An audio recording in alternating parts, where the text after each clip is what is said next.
Hello, hello. We're doing something a little different today. Well, I'm at my house for Heart to Heart with Coach Abby. This is episode 3. Everything changed, and I'm just rolling with it. We'll see how long this live will last. Shia's here with me, and I have my dogs, and so we're just going to wing it and see if we can get this live out. We have a tropical storm, Debbie, moving through, and located in North Carolina, and we've had to shut down this week at Be Love, Give Love because we are at an extreme risk of flooding today. So, well, the next 3 days. And our home is okay. We're not going to be flooded, but the traffic where we drive to Be Love, Give Love is at great risk. And we've got a river here, and Little River, and Upper River, and in 2019, when a big hurricane came through, we had a substantial amount of flooding. So we weren't going to take a risk. So here I am. Here I am in my home, just flowing with it. And I find it ironic because I had to cancel my class that is tomorrow, or was tomorrow. And the topic of it was how to make peace with interruptions. And so this is just ironic, that this is exactly what happens. And I'm a person that practices what I preach, and I try to roll with it and do the best that I can to be a shining example for everything that I put out in my books, in my podcast, in my coaching, in my classes, and all of that. So we're just rolling with it. So today in the Heart to Heart, I really just wanted to get to know you and have you get to know me. If you want, go ahead and comment where you're watching from. And if you ever have any questions, you can feel free to comment those. I can only see the comments from Facebook through this platform that I'm using. We are streaming through Instagram and YouTube as well, but I can't see those comments. And I'm not saying I will answer the comments during the live. I try to stay focused, but this one's a little different. So maybe if there are comments while I'm recording or while I'm streaming, then maybe I will answer those. But generally, I try to just stay focused on the topic, and I can answer questions later or address the questions in another live. So I just wanted to share a little bit. Maybe you've been following me and you know a lot about me. Maybe you haven't. And so some of this might be repeat, but I just wanted to let you get to know me, because part of being a good coach is building that trust and that foundation that, hey, yeah, I jive with her, the chemistry's there, and there's a sense of trust there with me. And so I just wanted to share a little bit about who I am, and why I do this, and why I'm so passionate. And, I hit rock bottom in 2002 at the age of 24. And so my journey is just powerful and transforming. And I want to give that away to others. I want to instill that in other people and just share however God allows me. And we're a military family. We've been in the military. My husband joined late when he was 33. I was 35. And so that we'd already been married, I think, 12 years or something. And then just God called him to the military. And so it was just a radical shift, and not something that he'd ever talked to me about, but something that was on his heart. And it just, yeah, so I have a whole journey of being completely uprooted where I was, had a business, very involved in the community in Missouri, um, and church family and just real established. And God's like, I want to pick you up, and we're going to radically change. So how do you navigate through that and maintain peace and adjust to a whole new life? Military and deployments. We've done 6 deployments in 8 years. We've been in the Army for 11 or 12 years now. But in the last 8 years, we've done 6 deployments, which is crazy. Tim's gone, my husband's gone frequently. And that's not even including the training missions that he has to go on that are like 2 weeks, 3 weeks, a month, a week at a time where he's gone. But how do you navigate through that and have an amazing marriage and be strong and steady and stable, and flow with just everything being this or that, and just sudden changes, because some of these things are just sudden. And it's been hard, but so good as well. We also have a special needs son, Shia. You probably have seen him on my page, but if you're new to our journey, then You don't know about Shia. He's 14. He's what they call non-speaking. He can speak words, but it's not like he can't form words. He doesn't have like something wrong with his tongue or vocal cords or something, but he just doesn't communicate like you and I do. And he likes to sing, he likes to, script things off of movies, but he does not communicate his thoughts or his feelings or anything like that. So it's what is called non-speaking. He's autistic. He has severe expressive language disorder to where he can't understand everything that's been being said um, um, or actually express what he wants. So I'm sure there's a lot in there. I mean, he's almost 14 years old. He'll be 14 in October. And boy, is he tall. I'm 5'10 and he's just a smidge shorter than me. But he is such a gift. He has sensory processing disorder too, which heightens all his senses. So you can imagine like the sight, the smell, the taste, all of these, the feeling, everything is incredibly heightened in him. So it makes it very, very difficult. He's a picky eater. He only wears clothes that are comfortable. He can't go out in public really without a lot of uncomfortableness. And, how do you navigate that with military, with everything else in your life peacefully? How did I, get to that place? And that was hard too at first to embrace autism. I fought against it, to be honest. And you had to grieve the child you thought you were going to have. Like when you're pregnant, you don't think of, oh, I'm going to have a special needs child. You think of all the things that you're going to do with the kid. You think of, the sports and I don't know, the birthdays and Christmas and all the things. And none of that is at all what I imagined it to be. And so that's been a journey in and of itself to navigate through autism and be peaceful.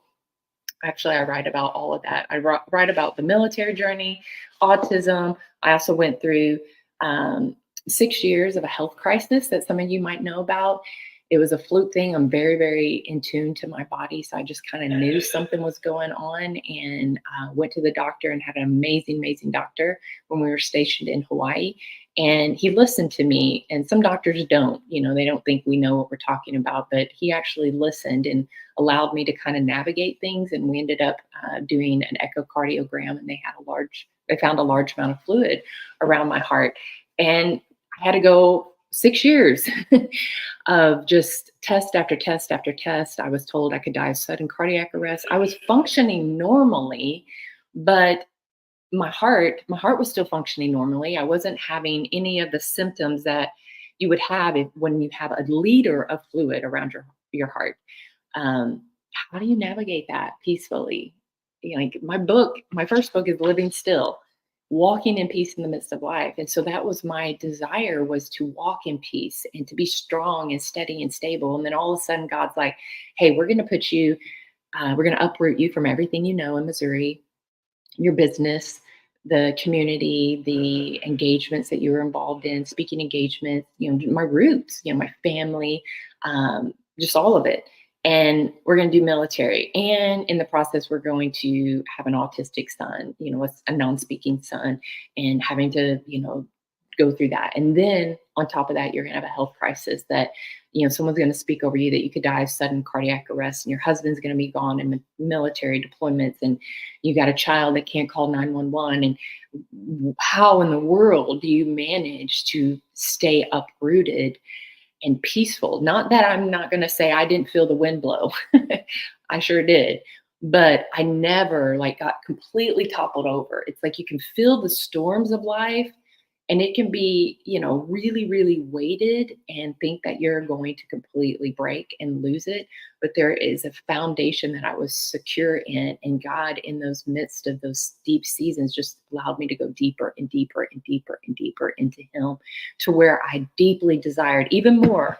Writing this book, this was my foundation that gave me that ability to do this book, which is still Living Still. It's a little darker, but I got some light still.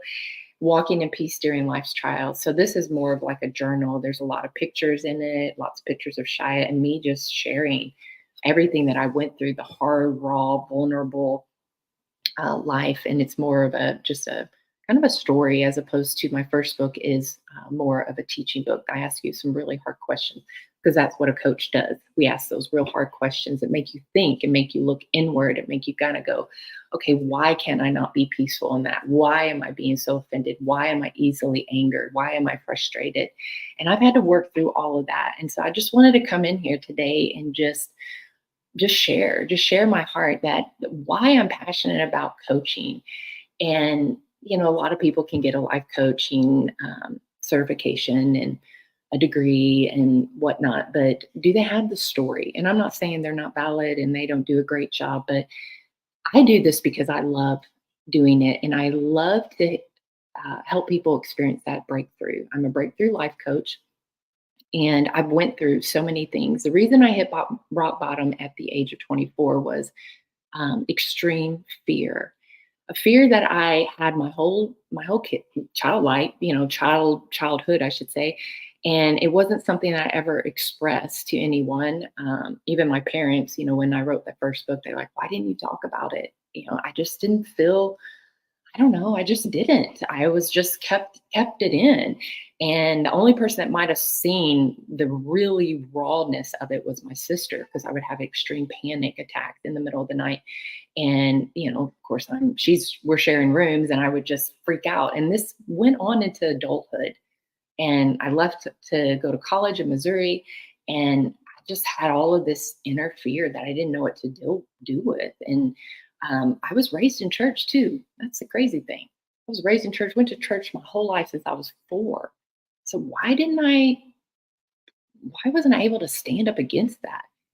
Um, there's a difference between going to church and going through all the activities and having a deep rooted connection with this powerful, all knowing God that is available. That's a relationship. There's a difference between religion and relationship. And I didn't have the relationship. I just had religion.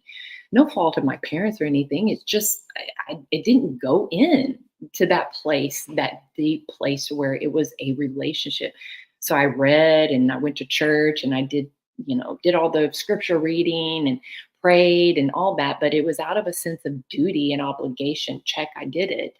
And so that wasn't fruitful. There was no power in it. Then hitting rock bottom because I didn't ever deal with that fear. I went to drugs and alcohol, not knowingly trying to numb my pain. It was just something, came across my path and didn't have any depths of, uh, root in God to really go, probably shouldn't do that. It came across my path and I did it and I found something. It was a false peace that gave me something that, I've been searching for. And it's not the right peace. It was a false peace. And so I kept drinking. And then drinking led to drugs, and drugs led to other things. And I met my husband in that party scene. And yeah, not the best way to start a relationship, but hey, it is what it is. And we managed to get through it, and we're stronger than we've ever been. We've been together since 99, married since 2001. So he was with me when I literally thought I was going crazy. And um, yeah, I was going to either kill myself or check myself into the psychiatric ward because that's how terrifying it was to be in my own skin, because I never dealt with the fear. I never dealt with it. And then I just numbed it with all the other things, not just drugs and alcohol, but, you know, um, shopping and TV. And I was a workaholic and just did all the things. So I didn't have to think. So I didn't have to think about what was in my head. I could just get so busy doing all this other stuff and drink and do drugs and all that. And then it just goes away, but it never went away. It just kept growing and growing and growing and growing and, infecting every area of my life, my health and my relationship with my family and my relationship with my husband and other relationships and my finances and just my mental health and my spiritual health. It infected everything because that's what happens when you don't deal with the root issue. And as a coach, that's what I like to do because I went through so much healing, so much transformation that it's like God's given me the ability to spot those roots, to pull on that thread in a beautiful way, to meet you right where you're at and love you unconditionally, just as Jesus would, just as Jesus did me in the pit of hell. when I thought I was going to have to kill myself or check myself into psychiatric, where he met me with a peace that I never ever ever felt. And it wasn't because I went to church or heard a good sermon or someone told me all the ways I was messing up and you just needed this and needed that. They tried all that and that just actually repelled me and I didn't want anything to do with that. So I kind of had some church wounds going on. And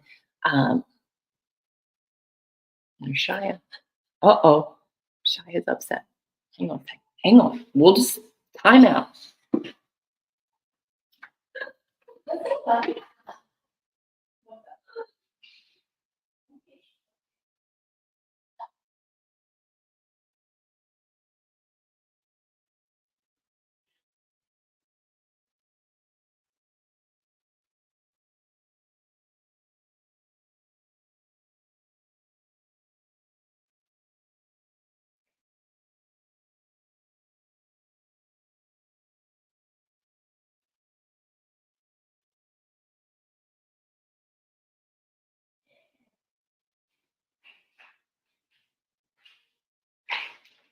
I'm coming. Are you still there? See, this is just in the life with Abby and Shia. Shia, we did a video last night, and I was recording him, and he couldn't get it on his iPad, so he was upset, and so I had to go and help him. Um, Autism life at its finest. So I don't even know where I was at, but something about hitting rock bottom. God met me where I was at, gave me a peace that jolted me and gave me a craving for this peace that I'd never, ever, ever, ever experienced. Yeah. So it captivated me, and it wasn't in the box of going to church or anything. And I'm not saying you shouldn't go to church, or if you go to church or whatever, read your Bible, that's great. But this was different because God knew that I was wounded, and he knew that the church thing wasn't working. So I like to say, he went through the back door and got me in a way that was just powerful and captivating, and made me yearn for this peace. And really, it was just me being still in nature with him. I didn't even know, honestly, that it was God at the time. I don't know what was happening. And I talk about this, in this first book. For 3 years, all I did was choose to be still in nature. And that's where a lot of my healing came from. That's where I began to hear that intuition, that deep, still, small voice, the peace that I wanted. I yearned for it. I just went outside, deeply desiring to find it. And God showed up every single time. And that's why everything to me is about teaching people how to be still. So you can hear that still small voice. Yes, go to church. Yes, read your word. Yes, listen to sermons, whatever. Get her into small groups, whatever you want to do. But do you hear that still small voice? Do you take time to physically be still and get to that place where you're living still? That's why the books are living still and still living still. Living still is when everything within you is calm, peaceful, and still. You can hear that still small voice when everything is more calm in here. So how do we get more calm in here? And that's just my own journey of God just dealing with one thing after another, after another, after another, after another, to where all I want is peace. And when you have peace in here, out of the overflow of the heart, the mouth speaks, then things are going to speak from a place of peace and love and self-control and joy and patience and kindness, all the fruits of the spirit. But you have to do that heart work first, and then more light and love. Then the be love, give love message comes out. But you have to do that heart work. And that's what I'm so passionate about as a coach, is to instill in you, speak life into you, give you these little nuggets you can hang on to, a different way to live, a different way to think, a different way to be and respond. Like, we don't have to respond. We don't have to be the way that we are. There is a different way to live. And you will hear me say that over and over and over. There's a different way to live. And you don't know the different way until someone maybe shows you a different way and shows you and shines that light on that darkness that you're thinking and living and being in. And then all of a sudden you're like, oh wow, I didn't know. Well, that's what a blinder is. You don't know until you know, until someone actually comes alongside of you and loves you right where you're at. That's why you'll hear me, if you're following me on Facebook, you'll see I'm all about loving everyone. Does that mean I have to agree with them? No. Does that mean that I line up with their their beliefs or their whatever they're involved in. No, but love is universal. Love is for everyone. We are called to love our neighbor and we're called to love our enemy. So, and we're having a hard time loving people that are different. And so, why can't you love those people? Why is there some ick and bitterness and frustration and whatever that goes out towards other people or to your family or to your neighbor or to the politics and all that going on right now, which I don't get involved in, but I look at how people are treating other people that vote differently. And, I just don't get into that. I just love people and my heart aches because there's so much division and divide and offense and bitterness. And it just comes out of your mouth. Out of the overflow of the heart, the mouth speaks. You're showing people what's in your heart by the way you respond to people. So I've been through so much to where I feel like that qualifies me more to be a coach than a degree. I do have a degree in health and wellness. I do have my massage therapy license. I do have lots of certifications. I do have a certification of coach, whatever, check. I got all those things that I can legally be a coach. But what qualifies me more is that I've been through my own transformation. I know what it's like to be struggling. I know what it's like to be hard pressed on every side but not crushed. I know what it's like to have to stand up when things just go awry and the unexpected happens in your life and there's an emergency deployment and Tim's going to war zone. And how do you do that? How do you do that? Like how do you stay grounded and not lose it? How do you stay grounded when you're being slandered and falsely accused? And I've been there and people say unkind things and people write you and tell you all the ways you're not doing what they want you to do. I don't care. Let them have what they want. Let them think what they want. I'm not going to change based on someone's opinion. How do you maintain peace in that and not withhold love and not live in a place of offense and bitterness and all of that? There's a way. There's a way. And I want to coach you through that and get you to that place where there's more light and love and you're not losing it and you're strong and steady and stable and not easily swayed by people's opinions or thoughts or the way they come at you or whatever, that you stay true to who you are, but that you keep that surrendered heart to where God can begin to heal and touch those things in you that still aren't very kind, and maybe you're easily angered, and maybe you're easily offended, and maybe you're not as patient, and maybe you don't have as much self-control, or maybe you're just a little selfish or a little prideful. Keep that surrendered heart so more light and love can flow out of you. That's where our greatest witness will be. And that's where I feel the greatest sense of revival, if you want to use those words, a revival will happen because we do our own heart work. And then our light gets shining brighter and brighter and brighter. And then someone that comes in front of you that's off in every way, but you don't get offended and you don't get repelled and you don't push them away and condemn them and make them feel like you're doing this wrong and you're doing that wrong. You actually have the capacity inside of you because you allow God to do that heart work inside of you to where you can love them and embrace them just as Jesus embraced you in your pit, just as he embraced me in my pit.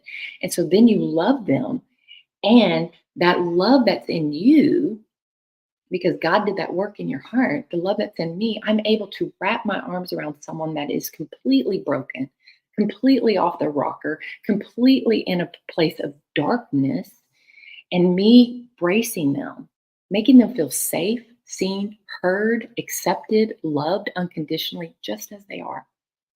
Never trying to change them, never condemning them, never saying they should know better or that's common sense or this or that or whatever. I don't do any of that. I have so much love, not because of my own strength, my friends, because I understand how high and wide and long and deep is God's love for all of us. And it is His will that none of us will perish, that all will come to know the fullness of who He is. And not because we're pointing fingers and telling people they need to be doing this or that, or they're wrong and we're right and all that. Because of our love, the world will know that we are true disciples, true followers, true students of Jesus by the way we what? Love. So that's what I do as a coach. I just love you. Come as you are. There will be no judgment. I will just embrace you, love you, and listen to that still small voice speak to me as I speak to you, in hopes that you will feel God's love flowing through me. And what it does is it ignites something in you. Maybe your light in you is so dim. Maybe all you have is a little flicker. There's just so much heaviness in your life, so much fear, so much worry, so much bitterness, so much offense, so much anger, whatever it may be, so much depression that you just feel so blah and dim and broken and lost and worthless and insecure and whatever the case may be, that you don't have any joy or love or peace flowing out of you. It's because your light's dim. And the only way that light is going to ignite again is to get by people that love you just as you are and that will fan that flame, blow a little oxygen on it, maybe throw a little gasoline on it. Let's have some fun. Then breakthrough happens.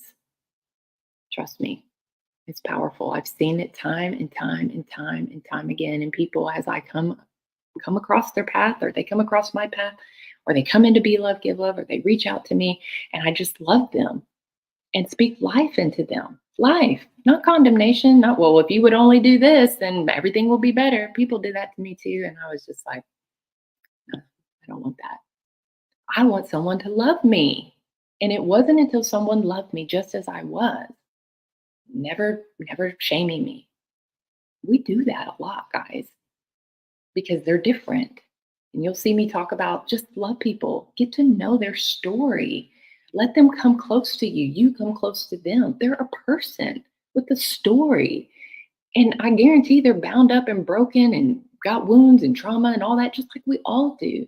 And if we would just love with no agenda, then God can use us to start pulling that thread and unwrapping them in the tangled up mess that they're in that causes them to be the way that they are. Love conquers all. Love is our greatest weapon. Love never fails. That's why God said that that is his greatest commandment, is to love him with everything. And then that love can flow out to others. We got a lot of work to do.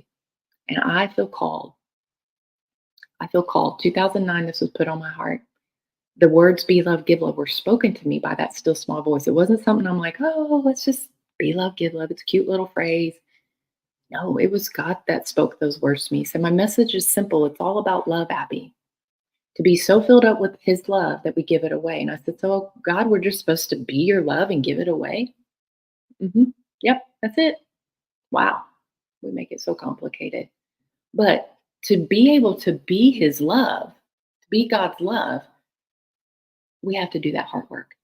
And that's where Coach Abby comes in. So if you're struggling, if this has penetrated your heart in any way, and you're like, wow, that makes sense. There are some things in my heart that keep me from flowing out God's love and patience and goodness and kindness, gentleness and self-control. Reach out to me. Stay close to me. Get my books. You know, these are tools. You can do the podcast. You can get a session with me. You can listen to these lives, however you want to do it, but just stay close to the warmth of God's love. It will radically change you.